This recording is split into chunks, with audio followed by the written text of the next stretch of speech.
Shalom Bapak Ibu yang dikasihi oleh Tuhan kita Yesus Kristus. Selamat malam. Jumpa lagi dalam sapaan firman Tuhan malam hari ini. Kita akan baca firman Tuhan bersama-sama dari 2 Samuel 12 ayatnya yang ke-7 sampai ayatnya yang ke-9. Kemudian berkatalah Natan kepada Daud, "Engkaulah orang itu.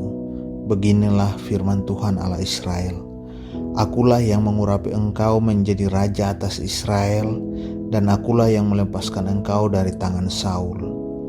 Telah kuberikan isi rumah tuanmu kepadamu, dan istri-istri tuanmu ke dalam pangkuanmu.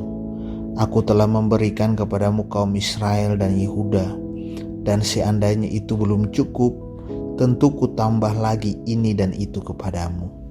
Mengapa engkau menghina Tuhan dengan melakukan apa yang jahat di matanya? Uria orang Het itu kau biarkan ditewaskan dengan pedang. Istrinya kau ambil menjadi istrimu, dan dia sendiri telah kau biarkan dibunuh oleh pedang Bani Amon." Bapak Ibu yang dikasihi oleh Tuhan kita Yesus Kristus, tema pada sapaan firman Tuhan malam hari ini adalah menegur dengan kasih, berkata tanpa takut. Belajar dari kisah Natan dari 2 Samuel pasal yang ke-12. Nabi Natan merupakan salah satu nabi yang hidup pada zaman Raja Daud dan Raja Salomo. Ia terlibat dalam beberapa momen krusial dalam kisah kedua raja tersebut. Di antaranya nubuat tentang pembangunan Bait Allah, kisah peneguran Daud, dan pengangkatan Raja Salomo. Ada hal yang menarik yang diperlihatkan Natan dalam menyuarakan kebenaran kepada sang raja, seperti yang kita baca pada perikop kita ini. Raja Daud telah hidup bersama dengan Batsheba, istri Uria orang Het, tanpa ada rasa berdosa sedikit pun akan kekejian yang sudah dilakukannya yang begitu melukai hati Tuhan. Natan datang dengan membawa suara Tuhan kepadanya.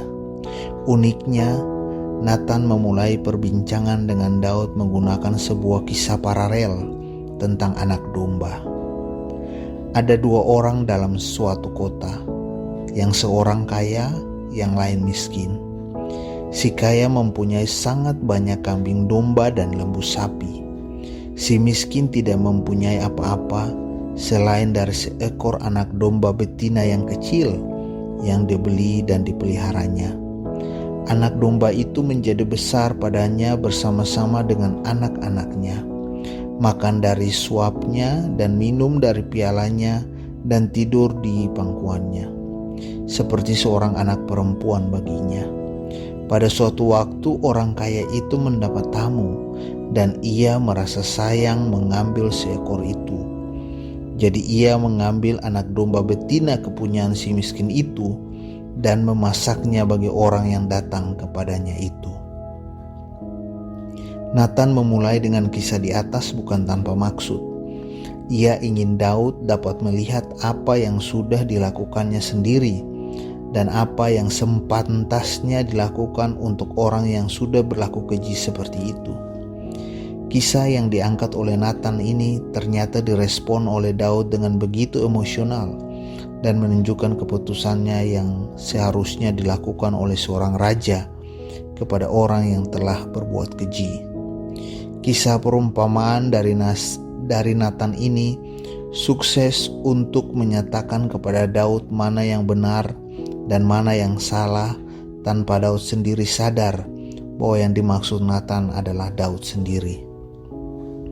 Kalau kita mendengar kisah-kisah perumpamaan seperti yang disampaikan Natan, tentu saja kita ingat bahwa hampir semua pengajaran Tuhan Yesus diawali dengan perumpamaan. Tuhan Yesus memakai perumpamaan sederhana untuk menjelaskan makna yang tak terselami oleh pemikiran manusia. Hal itu pula yang kita bisa lihat dari sosok Nabi Natan. Tipikal orang yang peduli dengan siapa lawan bicaranya. Berbeda dengan nabi-nabi lain yang langsung to the point, menyuarakan kebenaran Allah dengan begitu keras, sehingga siapapun pendengarnya langsung tersendak dengan beragam respon yang menyertainya. Nathan memilih untuk mengusik sisi manusiawi seseorang dalam menyampaikan suara Allah pada orang tersebut, sehingga kebenaran yang diberitakan mulai dipersatukan dengan sikap hati yang sudah tersadar sedari awal. Pada akhirnya pun, Nathan menyampaikan dengan tegas semua pesan Allah tanpa tertinggal satu kalimat pun. Kita tahu cara Nathan ini membuat penyesalan Daud menjadi berlipat kali ganda. Rasa dosa dan penyesalan membuat Daud tenggelam berhari-hari lamanya, merenung dan berdoa agar hukuman Tuhan tidak berlaku atas dirinya. Daud tersadar akan segala dosanya pada Tuhan, mengakui, meminta ampun, dan bangkit lagi. Tuhan memberi kita begitu banyak sahabat dan saudara di sekitar kita, orang-orang yang diutus Tuhan untuk memperlengkapi hidup kita dan membuat kita menjadi pribadi yang lebih baik. Kadang sahabat dan saudara kita melakukan suatu kesalahan yang mungkin dia sendiri tidak menyadarinya. Cara terbaik yang perlu kita lakukan adalah menegur dengan kasih, berkata tanpa rasa takut. Hal ini tidak mudah dan butuh pengorbanan. Kasih berkaitan erat dengan berkorban seperti Yesus berkorban di kayu salib sampai mati. Apakah itu berupa korban pemberian, perhatian, dan termasuk juga korban dalam bentuk perasaan. Jika kita ingin orang lain yang telah melakukan kesalahan berbalik dari jalannya yang salah, maka kita harus menegurnya dengan kasih, bukan dengan amarah atau kebencian. Kita harus menunjukkan kasih Kristus dalam hidup kita, termasuk dalam hal menegur. Semoga Tuhan Yesus menolong kita menjadi pribadi yang berkenan kepadanya. Amin.